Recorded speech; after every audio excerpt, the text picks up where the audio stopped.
Hey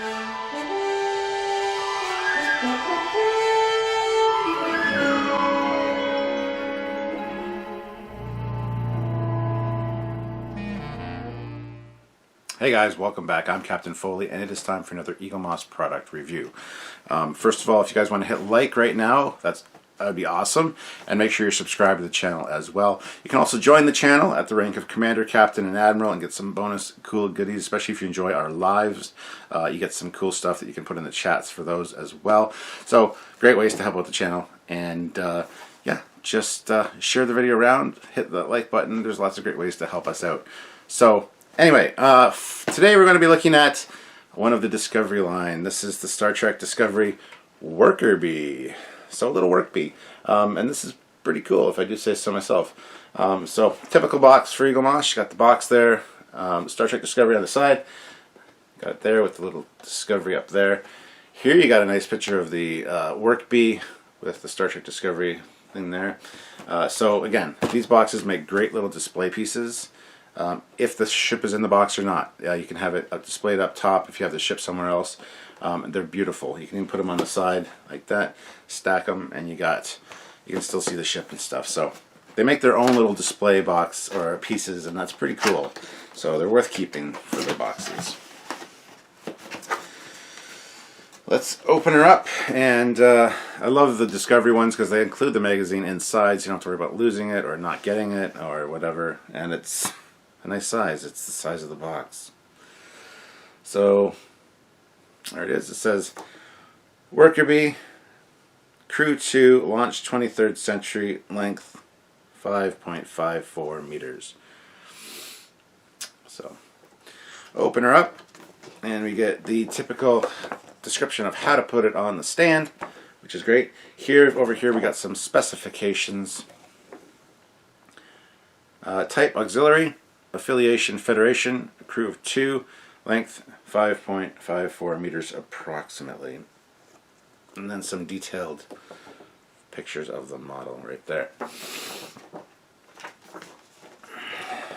Open it up. It's some great shots of the ship here, the little Workbee, and it's really neat. It is a nice or prequel of the Workbee. I was going to say evolution of the Workbee that we saw in the motion picture, but it's very, very well done. And then the next page is great. You get the full orthos, which is really nicely done.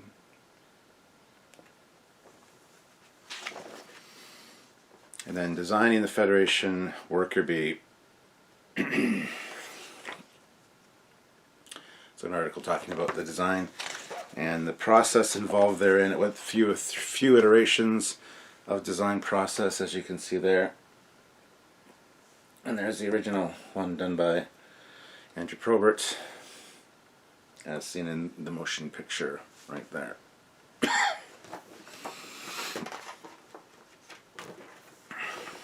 Again, great page full of different iterations of it,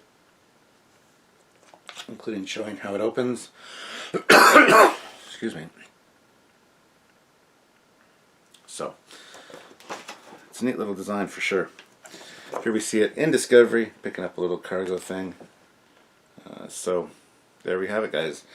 And coming in issue 14, the Cleave ship. Dun, dun, dun, dun, dun, dun. On the back of the magazine, as usual, it's just a shot of the ship. This one is from the top, and it's pretty cool. I don't know if you can call it a ship, per se.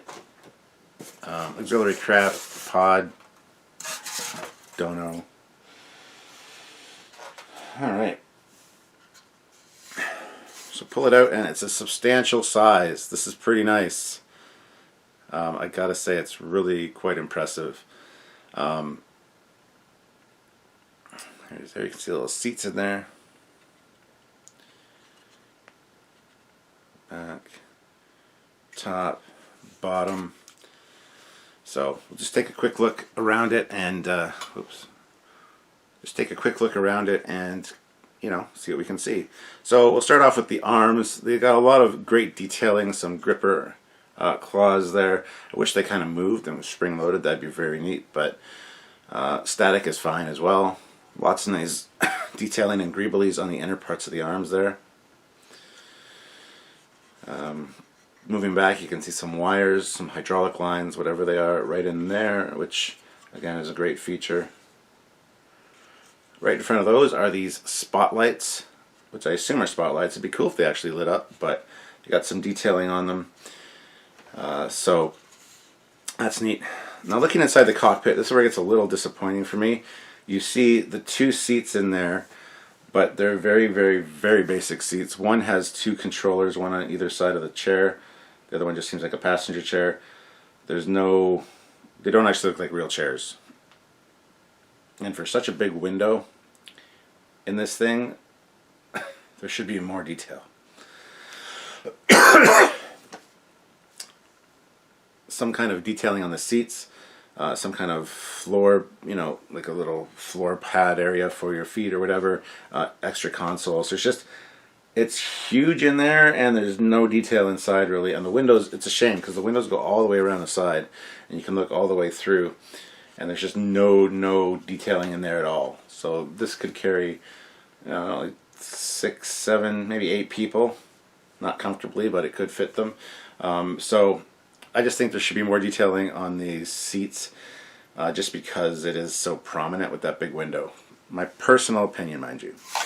Going up top, I love the warning details, the marking details that you get there, and just the overall weathering. The weathering on this thing is fantastic. It's got that nice scuffed, used appearance, which is great. As a model builder, that I really appreciate, because that used, lived-in universe feeling is what makes them realistic. Going around the side, that detail continues around the side, the striping there, and then you get the number 042 and CMU. Not sure what the CMU stands for. Or is it GMU? Anyway, some detailing there. You also got this element at the side. It says 042 1031, which is the registry number of the Discovery, is NCC 1031. And this is Workbee number 42, I guess. And USS Discovery on the side. So a lot of great detail there. Again, you got a yellow stripe kind of around the inside, which is interesting. Going to the back, you got the the airlock door, which is neat. Again, good detailing in there, and could have added a little bit more detail, I think, but that's fine the way it is.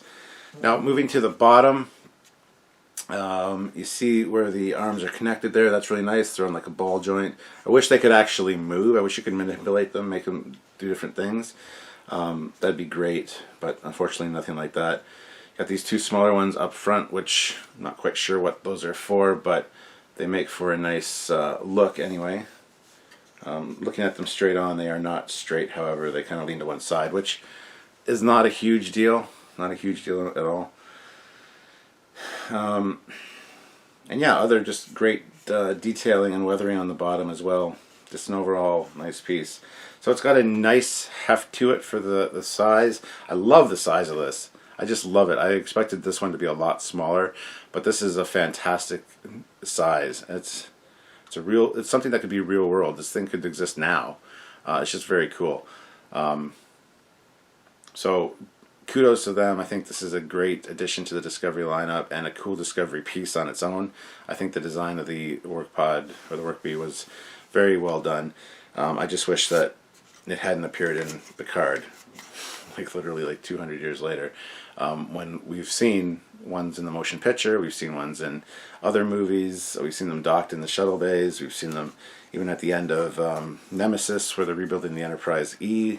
They actually made a new one for that. So by the time Picard, there should be other ones and not just exclusively these. However, again, it is a cool little model, I gotta say. It looks like something like an underwater, submersible that we'd have today. Just very, very neat. So, alright, now is the time of the show where we're going to take it over, put it on the stand, get a nice rotor review of it, and wrap up the video. So, come and join me, guys. Over there is where the work is.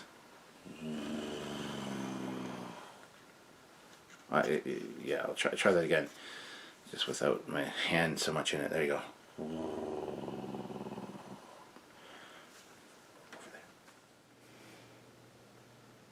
Alright guys, here she is on the stand. And I gotta say, it goes on the stand rather neatly.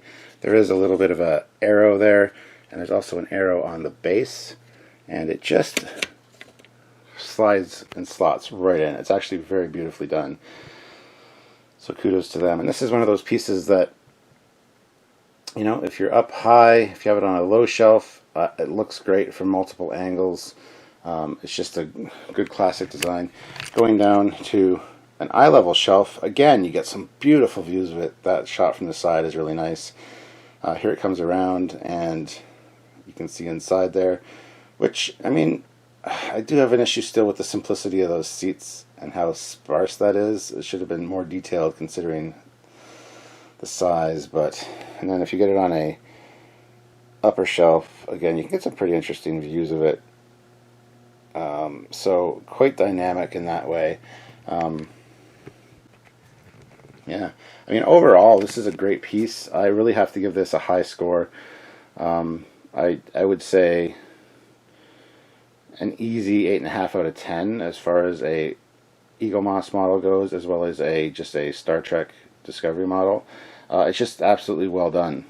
Lots of great details, and the size is pretty impressive. So kudos to them for a job well done. I would highly recommend picking one of these up if you're a fan of auxiliary craft or Workbees specifically, or even shuttles, or just Discovery in general. Lots of, you know, really cool elements about this one that I think are worth it for a collector. So I would suggest checking it out, guys. That being said, you can do so by clicking the link down below in the description, and using the discount code Trekyards at checkout, and you'll save yourself some money in that regard. So please do that if you can. And yeah, by all means, join me again for another Eaglemoss review. We should have some coming up soon. So, alright guys, until then, subscribe to this channel as well as our other channel. They're both over there, and check out other videos by us as well. Until next time, guys, I'm Captain Foley, signing off. Have a good one.